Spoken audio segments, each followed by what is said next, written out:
There are some really strong buffs in Act 1 and 2. Here's how to get them, what they do, and why you might care. I'll go through them in the order I usually get them, over some footage from my recent solo honor mode run. To prepare, I collect 4 inspiration, clear the way to these buffs, and then before I collect any buffs, I do one final long rest. Bliss Spores you get from killing Gek'Kol and the Durgar at the Underdark Beach area. You don't get the buff until you actually talk to Spar at the Myconid colony and tell him you did it. It gives 1d6 to attack rolls, saving throws, and ability checks until long rest, making it one of the strongest buffs in combat and dialogue.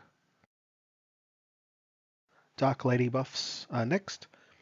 You want a Pixie Blessing or a Moon Lantern to get here safely. You want the 4 inspirations that you've prepared earlier, and you're collecting gear to increase your saving throws, especially INT, WIS, and Charisma saving throws. We're going to go from the Moonrise Towers waypoint, head north to the Shah Shrine.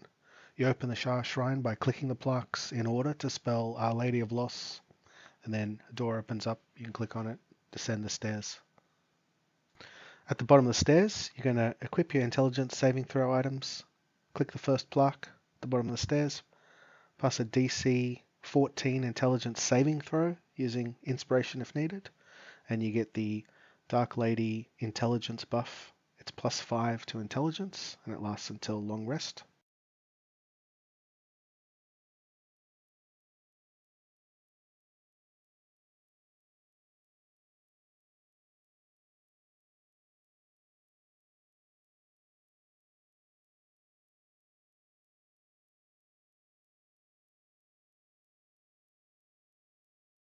Moving around the room to the next plaque on the outside, there's a wisdom check. Same deal, you're going to equip any items that will help you with a wisdom saving throw, pass a DC 14 wisdom saving throw, and you get +5 to wisdom until long rest. Then you head into the middle for the charisma check. DC 14 charisma saving throw gives you +5 charisma that lasts until long rest. And this one's nice because it increases your persuade skill, and that lowers vendor prices too. For all of these, you can use turn-based mode for temporary buffs. Any buffs to ability checks like guidance and shapeshifter's ring will not help. And if you fail any check of the 3, you will get attacked by 3 scary Shah Guardians. It's pretty dangerous. Morninglord's Radiance is 1 to 4 divine damage to all your weapon attacks and lasts until long rest. You go to the monastery, collect weapons, and you put them on these altars. You can throw or drop them from your inventory.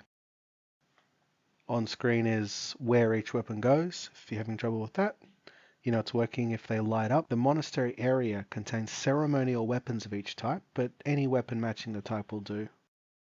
Awakened is you can use all your Illithid powers as a bonus action, and it is permanent. To get it, you have to pass a DC 12 intelligence saving throw, then a DC 15 wisdom saving throw, then either a DC 18 intelligence or constitution saving throw. You need to pass all 3 checks back to back. You can do it with the Dr. Gustil either dead or alive, and you can use turn-based mode to preserve the buffs. To prepare, you want 4 inspirations. Go get some more if you used some up getting the Dark Lady buffs. Put on your gear to increase your intelligence, wisdom, and constitution saving throws, and figure out whether you can get your constitution or intelligence saving throw highest for that final check. Buffs that help for this are Bliss Spores, which we got earlier, Bless, which you can have 1 source of, they don't stack, and Resistance. For the final check, you're offered a choice between a DC 18 intelligence or constitution saving throw. Pick the one you have the most bonuses for. Both work. There are also class-specific options offered sometimes. I suspect they all work, but I've never picked them as I haven't tested them.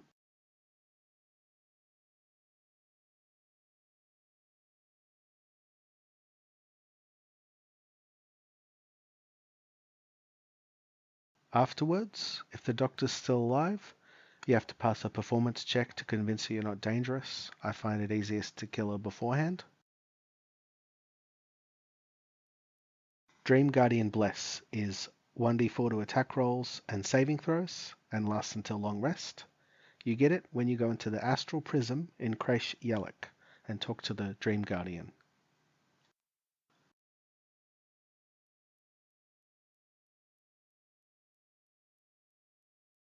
You've been told you need to kill the Dream Guardian.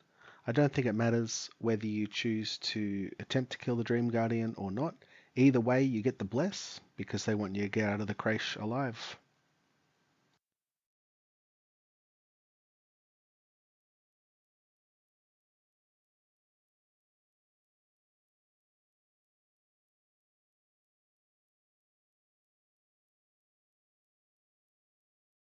The Bless is just Bless. It doesn't stack with other sources of Bless, like Whispering Promise, the Heroism Elixir, and the Bless spell. In fact, getting any other form of Bless will remove this Long Rest Bless.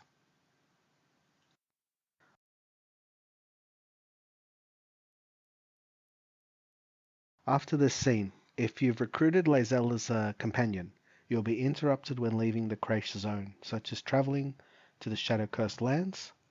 Kithrak Voss will come to your camp and have a conversation, and he forces a long rest, ending all of your hard-earned buffs, including this one.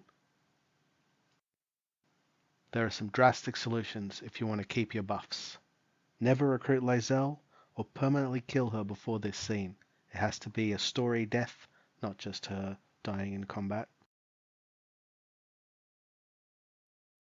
If you're not willing to take drastic measures, you won't have this buff very long, so factor the forced long rest into your run. Either do this as early as possible, once you can handle the Kresh Inquisitor, or as late as possible, like before entering the Shadowfell, so you can enjoy the other long rest buffs for as long as possible.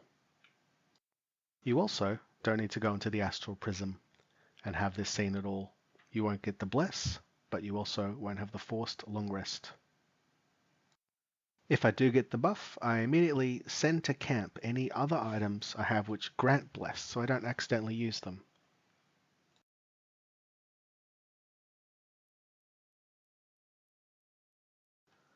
Now what?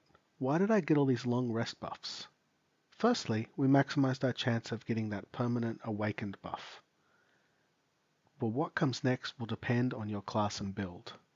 If you can do easy fights without using spells or limited resources, you may be able to complete everything else in Act 1 and 2 without resting.